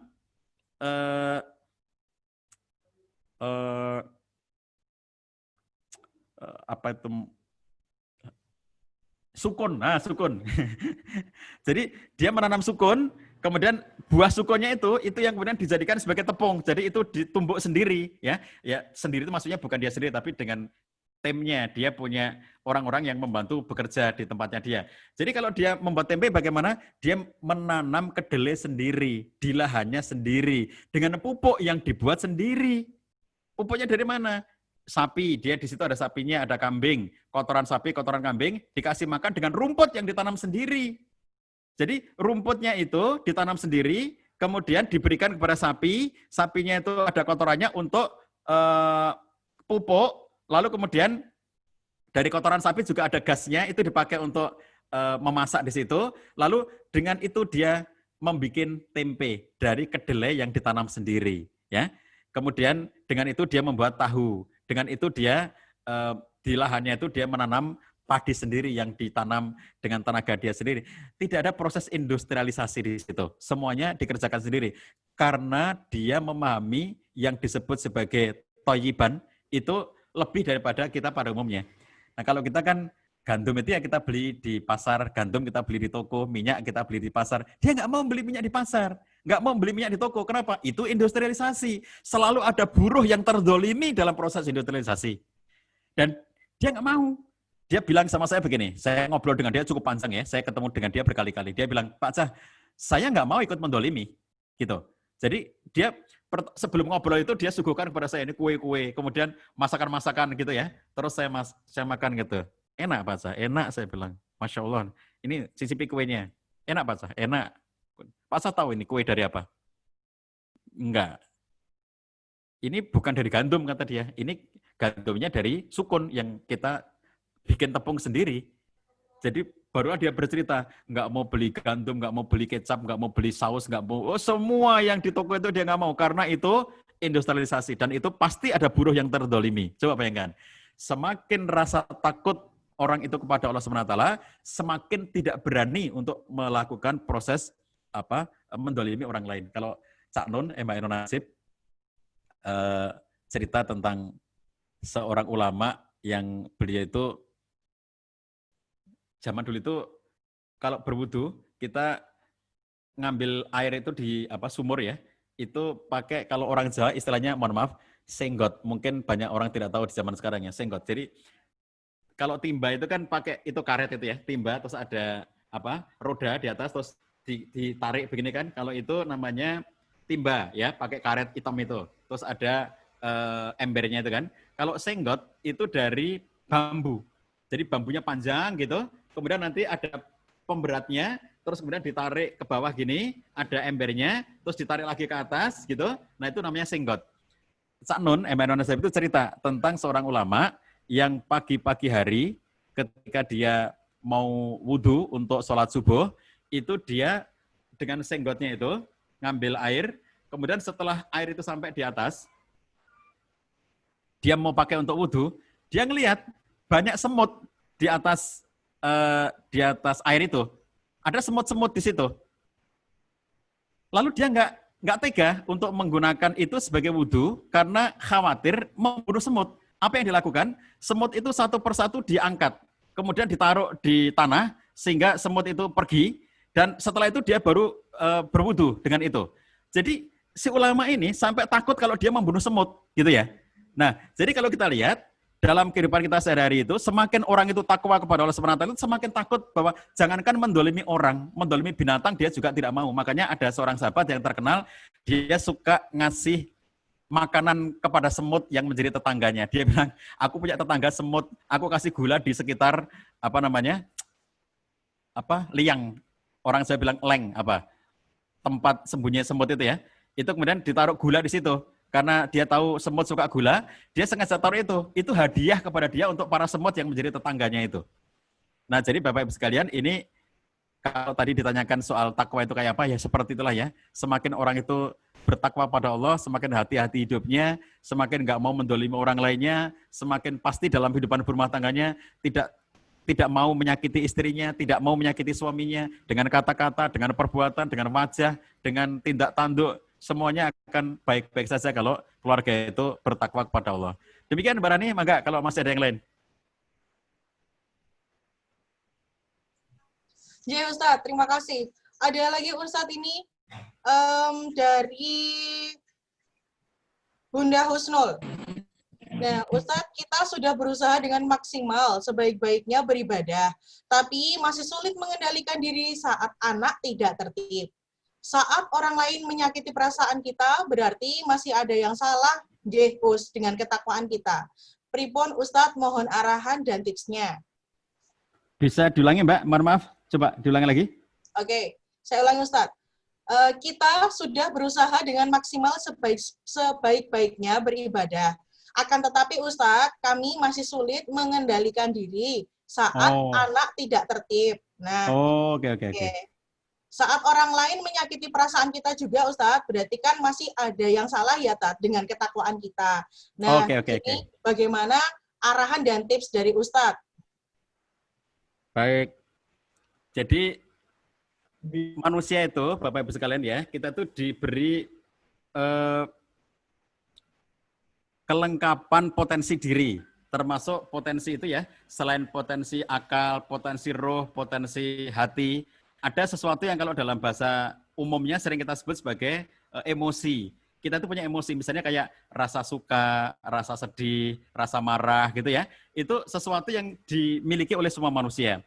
Emosi itu ada yang positif, ada yang negatif. Semua dari manusia punya ya. Emosi positif kita punya, emosi negatif kita punya. Jadi bukan berarti kalau dia itu bertakwa lalu nggak punya emosi negatif. Semua orang punya. Manusia itu selalu punya emosi positif maupun emosi negatif. Contoh misalnya marah. Marah itu bisa positif, bisa negatif. Ada marah yang positif, ada marah yang negatif. Sedih, ada sedih yang positif, ada sedih yang negatif. Gembira, ada gembira yang positif, ada gembira yang negatif, tergantung konteksnya. Jadi bahwa kita punya rasa marah itu ya, itu sesuatu yang pasti dimiliki oleh semua manusia. Semua kita punya, itu emosi yang kita miliki. Cuma apakah itu positif atau negatif? Nah, kitalah yang harus mengendalikannya. Contoh ya, Bapak-Bapak sekalian. Kalau emosi marah itu disebabkan oleh sesuatu yang terjadi karena melanggar hak-hak Allah, pelanggaran-pelanggaran terhadap hak Allah, maka itu kemarahan yang benar, seperti ada pihak ya yang melecehkan Allah SWT, pihak yang melecehkan Nabi SAW, pihak yang menistakan ayat-ayat suci. Kalau seperti itu wajar dan bahkan harus kalau kita itu memiliki rasa marah, rasa emosi. Kalau sampai tidak marah, ada agama yang dilecehkan. Tidak marah bahwa ada kemuliaan agama yang dinistakan. Itu dipertanyakan keimanannya, dipertanyakan kecintaan dia kepada Allah SWT. Kalau cinta pada Allah, ada orang menistakan ayat-ayat Allah, marah kita. Itu marah yang positif, marah yang benar. Ada yang menistakan Nabi SAW, marah kita. Entah itu sebagai komunitas, entah itu sebagai pribadi, entah itu sebagai negara. Kalau itu pelecehan kepada simbol-simbol utama agama kita, marah kita. Nah itu contoh marah yang positif.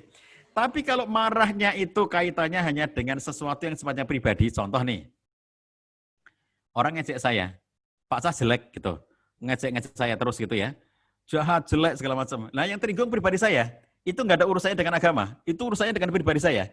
Kalau yang seperti itu sudahlah maafkan ya. Kalau kita diejek maafkan saja. Kalau kita disinggung pribadi kita maafkan saja. Kalau kita memaafkan, insya Allah kita pun akan mendapatkan rahmat dari Allah SWT. Maka maafkan saja. Cuma kalau yang diejek itu adalah agama, yang diejek adalah ayat suci, yang diejek adalah Nabi SAW, kita nggak punya hak untuk memaafkan. Nah, itu urusannya bukan dengan kita kok. Kalau orang mengejek Allah itu urusannya dengan Allah. Orang mengejek Nabi SAW urusannya dengan Nabi SAW. Nggak bisa kita mengatakan, saya mewakili umat Islam, menyatakan, memberi maaf. Loh nggak bisa. Ini bukan urusan pribadi, ya. Ini urusan dengan Allah SWT. Oleh karena itu, ada rasa marah yang harus ditahan agar tidak diekspresikan, agar tidak disalurkan dengan semena-mena. Misalnya saja, marah-marah yang sifatnya menyangkut aspek pribadi tadi ya. Berlakulah hadis la takdob walakal jannah. Jangan suka marah, bagimu surga. Anak kita melakukan tindakan yang tidak disukai orang tuanya. Udahlah jangan marah ya, itu namanya juga anak-anak. Disuruh belajar daring susah banget. Udahlah jangan marah-marah. Diajak belajar di masa pandemi berat banget. Sudahlah jangan marah-marah ya. Yang begini-begini itu tempatnya la taqdab walakal jannah. Istrinya ngomong yang tidak disenangi suaminya, sudahlah maafkan. Sepanjang itu tidak melakukan pelanggaran-pelanggaran agama. Tapi kalau ada yang melakukan pelanggaran agama, melakukan pelanggaran syariat, marah karena yang dilanggar adalah haknya Allah SWT. Istri boncengan kemana-mana berdua-dua dengan laki-laki lain, jalan-jalan dengan laki-laki lain, nginep di hotel dengan laki-laki lain, rekreasi berduaan ya berhari-hari dengan laki-laki lain, itu pelanggaran syariat. Oleh karena itu suaminya harus marah karena dia melanggar syariat. Tapi kalau kemudian istrinya itu masakannya kurang enak, dandanannya kurang wangi, itu maafkan saja karena kayak begitu itu bagian dari hal-hal yang sifatnya hak pribadi kita sebagai suami. Saya sebagai suami merasa kurang dipenuhi haknya, sudahlah maafkan saja. Yang seperti itu la taqdab walakal jannah. Tapi kalau ada haknya Allah yang tidak dilakukan, istri suruh sholat nggak mau. Dibangunin sholat subuh, marah-marah. Diajak sholat, tidak mau. Diajak puasa Ramadan, tidak mau. Lah seperti ini pelanggaran hanya Allah SWT. Ya, jadi kita bedain ya. Makanya dalam kaitan dengan kehidupan kita sehari-hari, meskipun kita ini sudah ibadah, sudah berusaha menjadi orang bertakwa, tetap saja ada peluang-peluang untuk ketidakbaikan itu. Kenapa? Alladzina idza fa'alu fahisatan aw dzalamu anfusahum dzakarullah fastaghfaru lidzunubihim. Kalau kita lihat ciri orang bertakwa itu ya, adalah orang-orang yang apabila dia fa'alu fahisyah, melakukan perbuatan keji. Nah, berarti orang bertakwa itu bisa dong berlaku keji? Iya. Audolamu anfusahum, atau mendolimi diri sendiri. Di situ ada kata-kata fahisyatan, audolamu anfusahum. Para ulama membedakan. Apa bedanya? Kalau fahisyah itu perbuatan yang terkait dengan orang lain. Perbuatan jahat, perbuatan buruk yang terkait dengan orang lain. Tapi kalau dzalamu anfusahum, perbuatan buruk yang kita lakukan pada diri kita sendiri. Ada orang yang merusak diri sendiri, ya. Ada orang yang melakukan self harm, ada orang yang melakukan mabuk-mabukan dengan obat-obatan terlarang, dengan itu merusak diri sendiri, ya. Jadi orang bertakwa itu tetap manusia, dia juga bisa dosa, dia juga bisa salah. Bedanya apa? Zakarullah, itu bedanya. Dia langsung ingat kepada Allah. Fastaghfaru lidzunubihim. Dia langsung istighfar atas dosa-dosanya. Walam yasirru ala ma'falu. Kemudian dia tidak mengulangi lagi wa hum ya'lamun, sementara dia mengetahuinya. Jadi, Bapak Ibu sekalian, meskipun kita sudah berusaha menjadi orang bertakwa, ya tetap saja ya. Kita masih ada suasana-suasana nggak enak, nggak nyaman, itu ya wajar gitu. Dalam situasi sekarang ini ya, sudah ekonominya susah, anak-anak sulit diatur, kita belum bisa mendapatkan penghidupan yang layak karena ke PHK, karena jualan nggak laku, dan seterusnya. Ini sesuatu yang kadang-kadang memicu emosi orang tua. Tapi sebagai orang bertakwa, kita langsung zakarullah, ingat kepada Allah. Walam yasirru ala ma'falu, nggak ngulangi lagi perbuatan yang jelek itu. Itu bedanya orang bertakwa dengan tidak bertakwa. Istighfar, astagfirullah, kok tadi marah sama anak. Istighfar, Masya Allah, kok tadi marah sama suami. Istighfar, Masya Allah, kok tadi marah sama istri. Saya ketemu seorang suami, cerita pada saya, si suami ini. Kebiasaan dia, sebelum berangkat kantor, itu mesti dia minta maaf sama istrinya. Jadi sebelum berangkat kantor, dia akan bersalaman dengan istrinya, dan mencium kening istrinya, sambil dia mengatakan, Umi, Abi minta maaf ya, kalau selama ini Abi ada yang salah. Itu tiap hari sebelum dia berangkat ke kantor, itu pasti dia meminta maaf kepada istrinya. Suatu ketika, dia itu karena tergesa-gesa, tadi itu belum sempat untuk minta maaf sama istrinya. Jadi dia langsung lari karena sudah mau terlambat. Akhirnya dia sampai kantor, dan setelah di kantor baru ingat bahwa tadi belum minta maaf sama istrinya. Lalu akhirnya dia bilang sama pimpinannya itu, saya minta izin pulang. Hati saya tidak tenang. Dan akhirnya diizinkan pulang sebentar. Nanti saya akan segera kembali, tapi saya minta izin pulang sebentar. Apa yang dilakukan di rumah? Minta maaf sama istrinya. Jadi pulang ke rumah, minta maaf sama istrinya, dan sambil dia mengatakan, Abi minta maaf karena tadi lupa minta maaf. Maaf karena apa? Karena lupa minta maaf. Jadi kalau kita lihat, ada orang-orang yang kalaupun kemudian dia setakwa apapun dirinya, tetap ada salahnya. Maka dia dengan kesadaran itu minta maaf kepada istrinya. Mungkin ya, tadi malam itu meskipun dalam situasi tidur, karena tidur nggak sengaja aku nendang kamu sampai kamu jatuh lah, nggak sadar kan karena tidur gitu. Minta maaf ya kalau ternyata menyakiti kamu dan seterusnya. Itu sesuatu yang kalau kita lihat, orang-orang yang bertakwa juga berpeluang melakukan kesalahan, maka dia mau memperbaiki, meminta maaf gitu. Nah, kalau ada sesuatu yang terjadi pada kita yang itu kurang baik ya, kurang nyaman, mungkin saja sih memang ada hal yang harus kita evaluasi dalam diri kita. Bisa jadi ada amal kita yang belum baik, bisa jadi ada sesuatu yang Allah mengingatkan kita dengan cara itu. Kalau saya positif aja, misalnya suatu ketika saya mendapatkan perlakuan baik dari seseorang yang bahkan tidak saya kenal saja enggak, ngerti-ngerti berbuat yang tidak baik kepada saya. Kalau saya nggak usah marah yang seperti itu ya. Saya langsung istighfar, saya langsung mengatakan bisa jadi suatu ketika dalam penggal hidup saya pernah berbuat aniaya kepada seseorang yang tidak saya kenal. Mungkin saya tidak sengaja. Bisa jadi orang itu tersakiti oleh saya, tapi saya nggak tahu. Misalnya kita naik mobil ya, ngebut, dan kemudian kita nyalip mobilnya orang lain. Kita nggak nyadar bahwa ternyata dengan kita nyalip itu membuat orang yang kita salip itu ya, itu ternyata dia kesulitan sampai akhirnya dia menjadi mau kayak kecelakaan gitu gara-gara kita salip, kita serobot jalannya gitu. Lalu dia marah-marah, oh itu kurang ajar, ada sopir yang, ada mobil yang mentang-mentang mobilnya kenceng sehingga dia berlaku kayak begitu, bla bla bla. Kita yang di depan itu nggak tahu, tapi yang di belakang yang tadi barusan kita salip itu, mungkin ada orang tersakiti yang kita nggak nyadar. Bisa jadi orang ini berdoa pada Allah, ya Allah balaskan dia ya Allah. Ngerti suatu ketika kita menerima perlakuan tidak baik, kenal aja enggak, ngerti dia di mana, tahu-tahu dia berlaku yang tidak baik sama kita. Bisa jadi itu adalah Allah membalaskan sakit hatinya orang yang kita nggak tahu tadi. Jadi kalau kita ketemu kayak begitu, udah dinikmati aja. Astagfirullahaladzim, mungkin aku telah beraniaya kepada orang lain yang aku tidak tahu.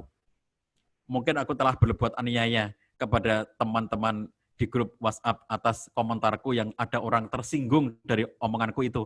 Tapi dia nggak berani ngomong sama aku. Tapi dia berdoa diam-diam, ya Allah, balas orang itu ya Allah. Dan Allah membalas dengan caranya. Jadi kalau kita menerima perlakuan yang tidak enak, tidak baik itu ya, maka pahami aja. Itu bisa jadi cara Allah untuk membalas kita mumpung masih hidup. Supaya nggak usah dibawa ke akhirat nanti. Kita istighfar pada Allah, dan kemudian kita jadikan itu sebagai pembelajaran bagi kehidupan kita agar lebih berhati-hati di masa yang akan datang. Bapak Ibu, mungkin itu yang bisa sampaikan. Mohon dimaafkan ya, waktunya sudah lewat dari yang ditentukan. Sudah menjelang Jumatan bagi Bapak Ibu sekalian. Mudah-mudahan Allah SWT berikan kebaikan kepada kita semuanya. Keluarga kita diberikan oleh Allah menjadi keluarga yang sakinah, mawadah, warohmah. Mudah-mudahan anak kita menjadi anak yang soleh dan solihah. Mudah-mudahan rezeki kita lancar dan penuh berkah. Dan kelak kita dikumpulkan di jannah surganya Allah SWT. Mudah-mudahan pandemi segera selesai dan kita bisa beraktivitas normal seperti sedia kala. Begitu yang bisa saya sampaikan. Mohon dimaafkan. Saya kembalikan kepada Mbak Rani. Dan terima kasih kepada teman-teman dari SDT Luqman Al-Hakim, Ustadz Singgih, dan semua tim, semua Ustadz, semua Ustadzah. Selamat beraktivitas, selamat mengabdi untuk mendidik anak-anak negeri. Mudah-mudahan Luqman Al-Hakim semakin mendapatkan kepercayaan dari masyarakat untuk bisa mendidik masyarakat, mendidik mereka menuju kepada kondisi yang semakin baik dari hari ke hari. Sukses selalu. Bila taufiq wal hidayah. Assalamualaikum warahmatullahi wabarakatuh. Waalaikumsalam warahmatullahi wabarakatuh. Jazakallah kepada Ustaz Cahyadi atas materi dan jawaban-jawaban yang sudah disampaikan. Dan alhamdulillahirrabbilalamin, ayah, bunda, dan seluruh peserta webinar semuanya, kita telah sampai pada penghujung acara. Dan kami ucapkan jazakumullah khairan katsiran kepada Ustaz Cahyadi sebagai pemateri dan seluruh peserta webinar pada pagi hari ini. Untuk untuk ayah bunda yang masih bingung atau masih kebingungan untuk menyekolahkan Ananda, nah insya Allah di SLH atau di SDIT Luqman Al-Hakim Yogyakarta ini akan mendidik dengan sepenuh hati dan tentunya dengan kolaborasi yang harmonis antara sekolah dan rumah. Dan yang itu menjadi ciri khas antara dari SLH. Nah, dan tentunya juga bersama para pengajar yang profesional. Untuk info PPDB, bisa diakses di www.sdit-lukmanalhakim-jogjakarta.sch.id. Saya ulangi lagi, untuk PBDB bisa diakses di sdit-lukmanalhakim-jogjakarta.sch.id. Ya, mohon maaf tadi yang menyampaikan materi adalah Ustadz Cahyadi Takaryawan ya. Mohon maaf Ustadz atas salah penyebutan namanya. Oke, Ayah dan Bunda, marilah kita akhiri acara pada siang hari ini dengan bacaan hamdalah bersama-sama. Alhamdulillahirabbil alamin. Apabila kami ada salah kata, kami mohon maaf. Wabillahi taufiq wal hidayah. Assalamualaikum warahmatullahi wabarakatuh. Terima kasih Asluha, mohon pamit. Assalamualaikum warahmatullahi wabarakatuh. Waalaikumsalam warahmatullahi wabarakatuh. Mohon pamit, Bapak Ibu. Langsung di enak tuh all ya.